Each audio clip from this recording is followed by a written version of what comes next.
कार्यकर्ताओं से मैं ये कहना चाहती हूँ कि जब मैं भारतीय जनता पार्टी की मंडल अध्यक्ष थी, मेरे ऊपर 12 केस थे, 200 धाराएं लगी थी। तब मैंने डंके की चोट पे तुलेश्वर सिंह से कहा था कि तुम मर्द होगे तो 100 केस मेरे ऊपर लगवाओ, 1000 धारा मेरे ऊपर लगवाओ, 1000 मर्दों की ताकत, 1000 हाथी की ताकत में लेके चलती हूँ। 56 इंच के सीना वाले नरेंद्र मोदी जी के दल के आप कार्यकर्ता हैं। आपको किसी से डरने की जरूरत नहीं, किसी से घबराने की जरूरत नहीं। मैं वो कार्यकर्ता हूँ कि जो मेरे कार्यकर्ता की उंगली काटेगा तो मैं उसके एक हाथ काट के उसके दूसरे हाथ में भी देना जानती हूँ।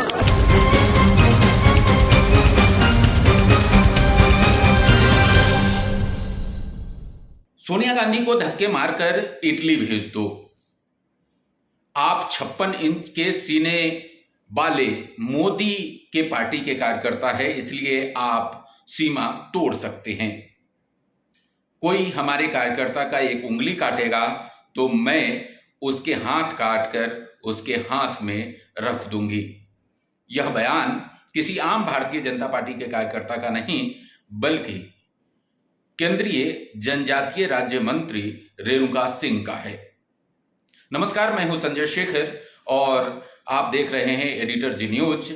इस विषय पर रेणुका सिंह के हाल के बयानों पर हम आज पूरी चर्चा करेंगे, लेकिन इस चर्चा में जुड़ने से पहले हमारे चैनल को आप सब्सक्राइब कर लें, लाइक करें, शेयर करें और सबसे पहले रेणुका सिंह का वो बयान सुने, फिर इस पर हम चर्चा करेंगे। अधिकारियों को प्रेशर डाल के बहुत पैसे कमाए हो, जो अधिकारी पैसा नहीं दिया रातों रात ट्रांसफर कर दिया है। तो जिस क्षेत्र में भूपेश की नजर होगी, जिसका विधायक डरा हुआ है, तो जरूर हमारे कार्यकर्ताओं को परेशान करेंगे।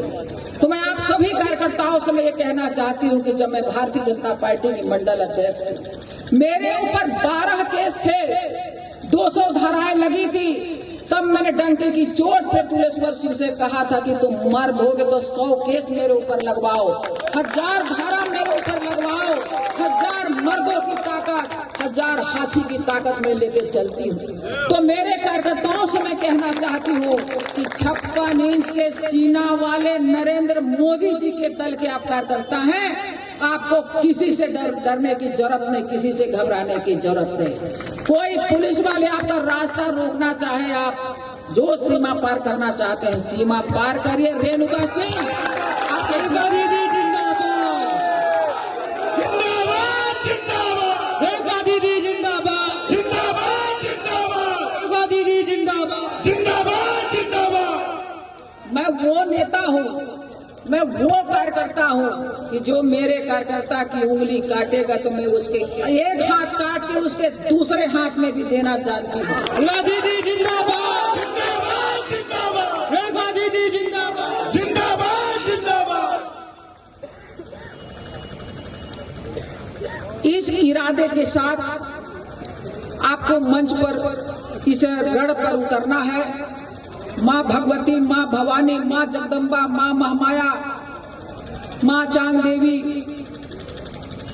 आपको ताकत देगी, आपको ऊर्जा देगी। हमें किसी के कहने से नहीं डरना है। हमें ऐसे आतताई, ऐसे अत्याचारी, ऐसे भ्रष्ट सरकार को उखाड़ फेंकना है, जिसके लिए हमें बहुत कठिन मेहनत करने की जरूरत है। आपने सुना रेणुका सिंह ने क्या कहा।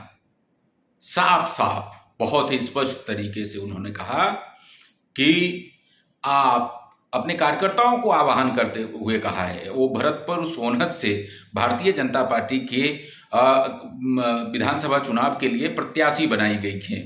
वो चुनाव लड़ रही हैं भरतपुर सोनहत से और भरतपुर सोनहत में अपने कार्यकर्ता सम्मेलन में उन्होंने अपने कार्यकर्ताओं से आह्वान करते हुए कहा कि आप उस पार्टी के कार्यकर्ता है, 56 इंच के सीना वाले मोदी के पार्टी के कार्यकर्ता हैं, इसलिए आपको किसी से डरने की जरूरत नहीं है। पुलिस यदि आपको रोके तो आप वहां सीमा में रहने की जरूरत नहीं है, आप चाहे तो सीमा पार कर सकते हैं। और ऐसी स्थिति में यदि कोई आपकी एक उंगली काटेगा तो मैं उसका हाथ काट करके उसके हाथ में रख दूंगी। ये बयान है, इस बयान के मायने समझे जा सकते हैं। आखिर वो कहना क्या चाहती हैं? क्या चुनाव में हिंसा होगा? ये तो सीधे सीधे हिंसक बातें हैं और वो केंद्रीय मंत्री कह रही हैं। इसको समझने की जरूरत है, इस पर बहुत ही गंभीरता से सोचने की जरूरत है कि आखिर छत्तीसगढ़ में, हालांकि उनके तेवर ऐसे ही रहे हैं। उन्होंने वहां के पूर्व विधायक का जिक्र किया और पूर्व विधायक का जिक्र करते हुए उन्होंने कहा कि उसको उन्होंने चुनौती दी थी। उन्होंने ये भी कहा कि जब वो मंडल, भारतीय जनता पार्टी मंडल की कार्यकर्ता थी, तो उनके ऊपर 10 केस थे और 200 से ज्यादा धाराएं लगी हुई थी। तो इस तरह का बयान तो तेवर तो उनका शुरू से इसी तरह का रहा है और इस चुनाव में भी ये तेवर वो दिखा रही हैं। लेकिन इस तेवर का क्या उनको फायदा मिलेगा, भारतीय जनता पार्टी को फायदा मिलेगा या इसका नुकसान होगा? इसको देखने समझने की जरूरत है और मुझे लगता है कि भारतीय जनता पार्टी के नेता को भी इसको समझने की जरूरत है। हालांकि आपको इस बयान को उस रूप में भी देखे जाने की जरूरत है कि पिछले कुछ दिनों में भारतीय जनता पार्टी के जितने नेता छत्तीसगढ़ में आए हैं, आखिर उनके बयानों का क्या आशय है, वो क्या कहना चाहते हैं, वो क्या संदेश देना चाहते हैं। चाहे आप विशेष तौर पर गृह मंत्री अमित शाह के बयानों को अगर आप लें, पिछले दिनों जिस तरीके से बिरनपुर की घटना का उन्होंने जिक्र किया और भुवनेश्वर साहू की हत्या को जिस तरीके से लिंचिंग से जोड़ा और लिंचिंग से जोड़ते हुए उन्होंने कहा कि उसकी हत्या की गई लिंचिंग करके, तो जिस तरीके से सांप्रदायिकरण का एक तर्का छत्तीसगढ़ के विधानसभा चुनाव में लगाने की कोशिश की जा रही है और जिस तरीके से रेणुका सिंह का इस बीच में बयान आया है कि हद से आप आगे निकलिए, तो क्या छत्तीसगढ़ में अब वो स्थिति चुनाव में बनेगी जो बिहार में, यूपी में जिस तरीके से संघर्ष की स्थिति पैदा होती है, क्या उस संघर्ष की स्थिति छत्तीसगढ़ में भी आने वाले दिनों में पैदा होगी?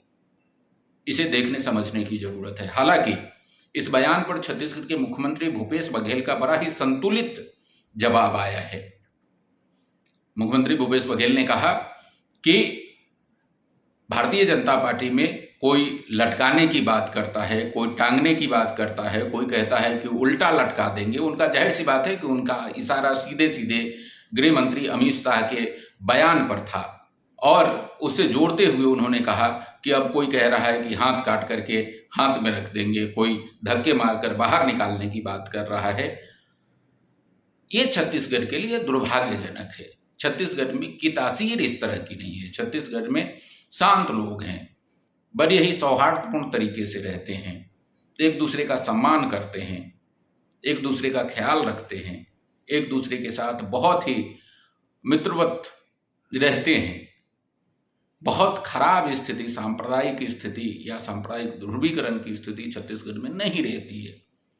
लेकिन जो स्थितियां बन रही है, क्या 2023 के इस चुनाव में सांप्रदायिक तर्क जिस तरीके से भारतीय जनता पार्टी द्वारा बार बार बिरनपुर की घटना की जिक्र होती है, बार बार कवर्धा की घटना हो, चाहे भिलाई की घटना हो, उसका जिस तरीके से अपने तमाम सभाओं में, अपने तमाम रैलियों में जिस तरीके से वो जिक्र कर रही है, तमाम बयानों में भारतीय जनता पार्टी जिस तरीके से उसको प्रमुखता के साथ शामिल कर रही है, उससे स्पष्ट है कि भारतीय जनता पार्टी इस मुद्दे को कहीं न कहीं चुनाव में चुनावी लाभ लेने के लिए इस्तेमाल करने की तैयारी में है और कर रही है, क्योंकि ये मामला अब केवल भारतीय जनता पार्टी के लोकल लीडर्स तक नहीं रहा, बल्कि केंद्रीय गृह मंत्री भी अब चुनाव में इसका इस्तेमाल कर रहे हैं और इस पर चर्चा कर रहे हैं और बहुत ही आक्रामक ढंग से वो कह रहे हैं कि भुवनेश्वर साहू को न्याय दिलाने के लिए उन्होंने ईश्वर साहू को अपना प्रत्याशी बनाया है।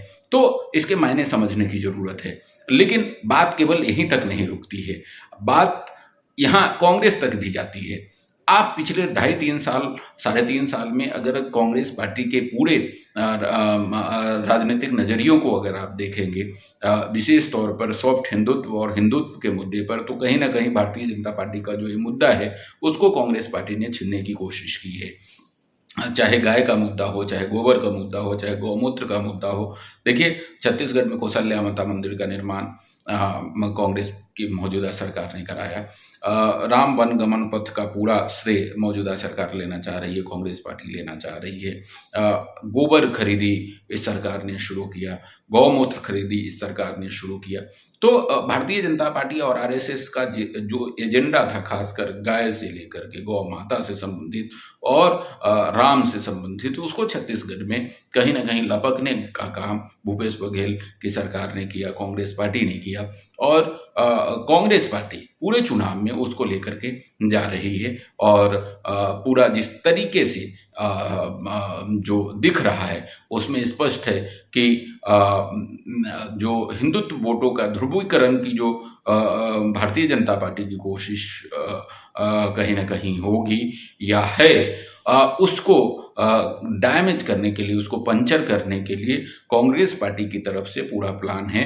और कांग्रेस पार्टी ने उसको उस पूरे वोट बैंक को कहीं ना कहीं साधने के लिए अपनी तरफ से पूरी कोशिश की है और उसमें बहुत हद तक कामयाब भी हुए हैं। और इसका एक बड़ा उदाहरण आप इस तौर पे देख सकते हैं कि बिरनपुर में केवल एक हत्या नहीं हुई थी। बिरनपुर में भुवनेश्वर साहू की हत्या तो हुई, लेकिन बाद में 2 और हत्या हुई वहां। लेकिन बिरनपुर में भुवनेश्वर साहू की हत्या के बाद कांग्रेस पार्टी भी वहां जाती है, भारतीय जनता पार्टी भी जाती है। कांग्रेस पार्टी ने भुवनेश्वर साहू के परिवार के लिए सरकारी नौकरी और मुआवजा का ऐलान किया। भारतीय जनता पार्टी जाकर के वहां पर, ठीक है, ईश्वर साहू ने उसको नहीं लिया, एक्सेप्ट नहीं किया। भारतीय जनता पार्टी जाकर के वहां पर ईश्वर साहू को मुआवजा राशि अपने तरफ से पार्टी फंड से देती है।